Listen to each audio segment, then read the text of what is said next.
আসসালামু আলাইকুম সুপ্রিয় দর্শক, কৃষি ও চাষি ইউটিউব চ্যানেলে আপনাদের সকলকে আবারও স্বাগতম। প্রিয় দর্শক, আমি আহম্মদ আলী আপনাদের সম্মুখে আবার একটি নতুন ভিডিও নিয়ে হাজির হয়েছি এবং এই ভিডিওতে যে বিষয়টি নিয়ে আলোচনা করব বা প্র্যাকটিক্যালি আপনাদের দেখাবো রেজাল্ট সহকারে, সেটি হচ্ছে যে আপনারা কিভাবে আপনাদের ভুট্টার জমিতে যে আগাছাগুলি অতিরিক্তভাবে জন্মে যায়, সে আগাছাগুলিকে হারবিসাইডের মাধ্যমে স্প্রে করে আপনারা মেরে ফেলবেন, সেই বিষয়টি নিয়ে মূলত এই ভিডিওতে আলোচনা করব। তো চলুন বন্ধুরা, ভিডিওটির মূল বিষয়টি নিয়ে আলোচনা করা যাক।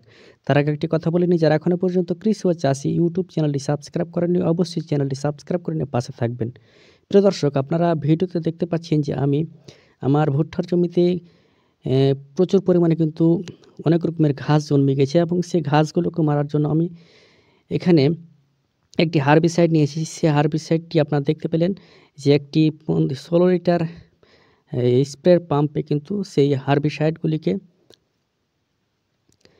100 থেকে 125 ml মতো করে কিন্তু দিয়ে দিলাম। আপনারা দেখতে পাচ্ছেন যে, এবং সেই হারবিসাইডটি দিয়ে সেগুলো কিন্তু ভালো মতো মিক্স করে নেওয়া হচ্ছে জলের সাথে এবং সেগুলিকে স্প্রে করা হবে। এখন আসি যে আপনারা কোন হারবিসাইড দেবেন। আপনারা এখানে দেখতে পাচ্ছেন যে হারবিসাইডটির নাম হচ্ছে জু ক্লিয়ার কোম্পানির। বেসিক্যালি এখানে যেই কম্পোজিশনগুলো রয়েছে সেটি হচ্ছে মেসোট্রাইন এবং অ্যাট্রাজিন এর কম্পোজিশন রয়েছে। মেসোট্রাইন আছে 2.27% এবং অ্যাট্রাজিন আছে 2.7%। তো আপনারা যে কোনো কোম্পানিরই হোক না কেন, যদি এরকম কম্পোজিশনে অ্যাট্রাজিন এবং মেসোট্রাইন থাকে তাহলে আপনারা সেই হারবিসাইডটা কিন্তু নিতে পারবেন। বেসিক্যালি এটা হচ্ছে একটি সিস্টেমিক হারবিসাইড, অর্থাৎ আপনি যে আপনার জমিতে ঘাসে স্প্রে করবেন সেটা কিন্তু আপনার ঘাসটাকে মারবে সিস্টেমেটিক্যালি। অর্থাৎ আপনি যে স্প্রে করবেন সেটাকে ধীরে সুস্থে তার জ্বর সহ, তার রুট সহ কিন্তু আস্তে আস্তে আস্তে কিন্তু সেই ঘাসগুলিকে মারবে। আর যেটা আপনার জানেন যে কন্ট্যাক্ট হারবিসাইড, যেটা আপনার কিন্তু সংস্পর্শে আসলেই কিন্তু যেইটুকা আপনি স্প্রে করবেন সেই টুকুই ঘাস কিন্তু আপনার মারা যাবে। তো আপনার যে বেসিক্যালি আমরা যে কোনো জমিতে স্প্রে করে থাকি ফসলের জমিতে, সেটা হচ্ছে কিন্তু আপনার সিস্টেমিক হারবিসাইড। এবং যে কন্ট্যাক্ট হারবিসাইড যেটা আমরা প্রতি জমিতে করে থাকি, যে অনেক আগাছা জন্মে গেছে, যেখানে কিন্তু আপনার কিন্তু যে কোনো গাছের বা লতা পাতার সংস্পর্শে যদি এই কন্ট্যাক্ট হারবিসাইড যদি আসে তাহলে কিন্তু আপনার মারা যাবে। যেরকম প্যারাকুয়াট যে থাকে সেটা কিন্তু আপনার হচ্ছে কন্ট্যাক্ট হারবিসাইড।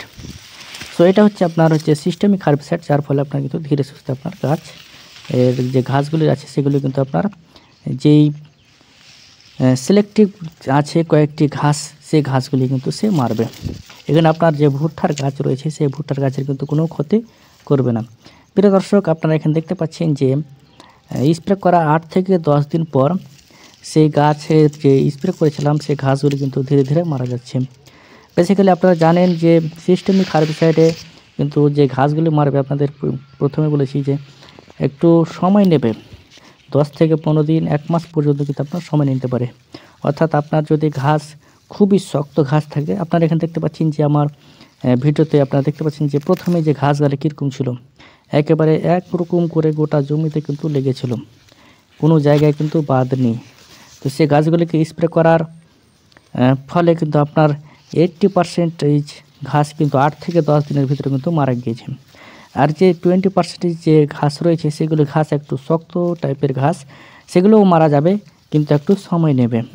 আপনারা জানেন যে ভুট্টার যে একটি দীর্ঘমেয়াদী ফসল, সেটা আপনার কিন্তু 5 থেকে 6 মাস কিন্তু আপনার হারভেস্টিংয়ের সময় হতে আপনার কিন্তু 5 থেকে 6 মাস কিন্তু সময় নিয়ে নেয়। যার ফলে আপনারা এই যে হারবিসাইড রয়েছে ঘাস মারা, এটা একবার স্প্রে করলে আপনার কিন্তু এই 4 থেকে 5 মাসের ভিতরে আপনার জমিতে কোনো প্রকারের কিন্তু ঘাস আর থাকবে না। আমরা যখন আগে ভুট্টা চাষ করতাম তখন কিন্তু যখন ঘাস জমিতে বের হতো তখন কিন্তু আমাদের স্প্রে করার যখন কোনো রকমের হারবিসাইড ছিল না, তখন কিন্তু আমরা এই ভুট্টার জমিতে চেলে দিতে হতো কোদাল দিয়ে, জন দিয়ে, যার ফলে কিন্তু টাকা বা অর্থের খরচটা বেশি পড়তো এবং 2 থেকে 3 বার কিন্তু চালতে হতো, না হলে কিন্তু আপনার কিন্তু ঘাস আবার জন্মে যেত। ভুঁই চালান দিয়ে আপনারা যখনই জল দিতাম তখনই কিন্তু আবার ঘাস জন্মে যেত। কিন্তু এই হার্বিসাইড আসার ফলে আমাদের লাভ কী হয়েছে, যে আমরা একবার স্প্রে করব, ভুট্টার গাছের বয়স যখন 25 থেকে 30 দিন পেরিয়ে যাবে তখনই একবার স্প্রে করে দিলে আপনার কিন্তু আর স্প্রে করার প্রয়োজন পড়বে না, এবং কোদাল দিয়ে চালারও প্রয়োজন পড়বে না। কারণ আপনার ঘাস কিন্তু এই একবার স্প্রে করার ফলে কিন্তু আপনার সমস্ত রকমের ঘাস কিন্তু এই হার্বিসাইডের মাধ্যমে মারা যাবে। এখানে আপনি দেখতে পাচ্ছেন যে আমার জমিতে স্প্রে করার ফলে ঘাস কিন্তু অনেকটাই কিন্তু নেতিয়ে গেছে এবং সেগুলো আস্তে আস্তে মারা যাবে।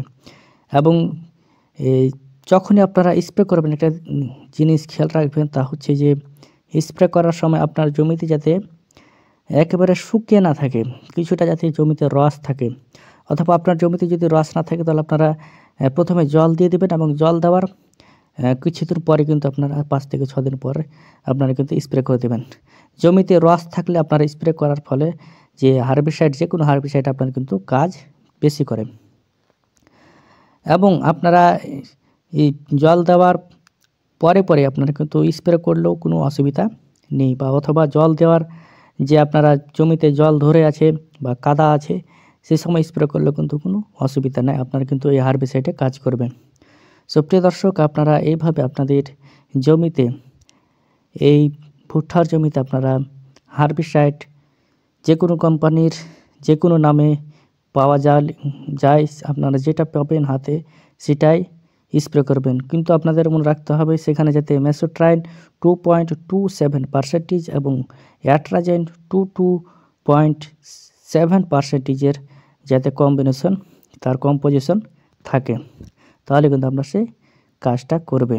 সো প্রিয় দর্শক, ভিডিওটি ভালো লাগলে অবশ্যই আপনারা ভিডিওটি লাইক করবেন, এবং কোনো প্রশ্ন থাকলে অবশ্যই কমেন্ট বক্সে জানাবেন, এবং ভিডিওটি অবশ্যই শেয়ার করবেন। চ্যানেল নতুন থাকলে অবশ্যই চ্যানেলটি সাবস্ক্রাইব করে পাশে থাকবেন।